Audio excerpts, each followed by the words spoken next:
ಎಲ್ಲರಿಗೂ ನಮಸ್ಕಾರ. ಓಂ ಶ್ರೀ ಗುರು ರಾಘವೇಂದ್ರಾಯ ನಮಃ. ಇಲ್ಲಿ ರಾಯರ ಆರಾಧನೆ ಎಂದರೆ ರಾಯರು ಶ್ರೀ ರಾಘವೇಂದ್ರ ತೀರ್ಥರು ಬೃಂದಾವನ ಪ್ರವೇಶಿಸಿದ ದಿನದ ಸ್ಮರಣೆ. ರಾಯರು 1671ರಲ್ಲಿ ಜೀವಂತ ಸಮಾಧಿಯನ್ನು ಪಡೆದರು. ಅಂದರೆ ಅವರು ದೇಹದಿಂದ ಪಾರಾಗಿ ಬೃಂದಾವನದಲ್ಲಿ ಅವ್ಯಾಹತ ತಪಸ್ಸಿನಲ್ಲಿ ನಿತ್ಯವಾಗಿ ಭಕ್ತರಿಗೆ ಅನುಗ್ರಹಿಸಿದ್ದಾರೆ ಎಂಬ ನಂಬಿಕೆ. ಆರಾಧನೆಯ ದಿನದಲ್ಲಿ ರಾಯರ ತಪೋಬಲ, ಭಕ್ತರ ಮೇಲಿನ ಅನುಗ್ರಹ ಮತ್ತು ಅವರ ಪವಾಡಗಳನ್ನು ಸ್ಮರಿಸಿ ವಿಶೇಷ ಪೂಜೆಗಳು ನಡೆಯುತ್ತವೆ. ಆರಾಧನೆ ಯಾವಾಗ ನಡೆಯುತ್ತದೆ? ಪ್ರತಿ ವರ್ಷ ಶ್ರಾವಣ ಮಾಸ ಹಂಪನ ನಕ್ಷತ್ರದ ದಿನ ರಾಯರ ಆರಾಧನೆಯನ್ನು ಪ್ರಾರಂಭಿಸಲಾಗುತ್ತದೆ. ಇದು 3 ದಿನಗಳ ಸಂಭ್ರಮ. ಪೂರ್ವಾರಾಧನೆ ಮೊದಲನೇ ದಿನ, ಮಧ್ಯಾರಾಧನೆ ಪ್ರಮುಖ ದಿನ ಅಂದರೆ ರಾಯರು ಬೃಂದಾವನ ಪ್ರವೇಶಿಸಿದ ದಿನ, ಉತ್ತರಾರಾಧನೆ 3ನೆಯ ದಿನ.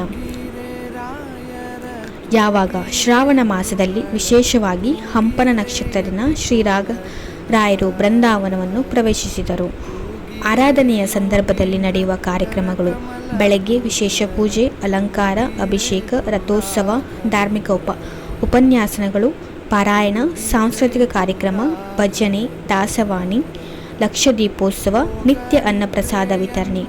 ಭಕ್ತರಲ್ಲಿ ನಂಬಿಕೆ ಏನು ಎಂದರೆ, ರಾಯರ ಆರಾಧನೆಯ ದಿನದಲ್ಲಿ ಪೂಜಿಸಿ ಭಕ್ತಿಯಿಂದ ಪ್ರಾರ್ಥನೆಯನ್ನು ಮಾಡಿದರೆ ಆರೋಗ್ಯ, ಐಶ್ವರ್ಯ, ವಿದ್ಯೆ, ವೃತ್ತಿಯಲ್ಲಿ ಶ್ರೇಯಸ್ಸು, ಸಂತಾನ ಪ್ರಾಪ್ತಿ, ಮನಸ್ಸಿನ ಶಾಂತಿ, ಕಷ್ಟ ಪರಿಹಾರ. ರಾಯರು ಜೀವಂತ ಸಮಾಧಿ ಪಡೆದಾಗ ಮಾತನಾಡಿದ 700 ವರ್ಷಗಳ ಅನುಗ್ರಹ ವಾಕ್ಯ "ನಾನಿಲ್ಲಿಯೇ ಇರುತ್ತೇನೆ" ಎಂಬ ಭರವಸೆ ಭಕ್ತರಿಗೆ ಇಂದೂ ಕೂಡ ಅನುಭವವಾಗುತ್ತಿದೆ. ರಾಯರ ಆರಾಧನೆ ಎಂದರೆ ಶ್ರದ್ಧಾ, ಭಕ್ತಿ, ಪವಿತ್ರತೆ, ಪವಾಡಗಳ ಸಂಕೇತ. ಪ್ರತಿಯೊಬ್ಬ ಭಕ್ತರು ಈ ದಿನದಂದು ರಾಯರ ಪೂಜೆಯಲ್ಲಿ ಪಾಲ್ಗೊಳ್ಳಿ ತಮ್ಮ ಜೀವನದ ಗುರಿಗಳ ಸಾಧನೆಗಾಗಿ ಆಶೀರ್ವಾದವನ್ನು ಪಡೆಯುತ್ತಾರೆ. ಎಲ್ಲರಿಗೂ ಶುಭವಾಗಲಿ. ರಾಯರಿದ್ದಾರೆ.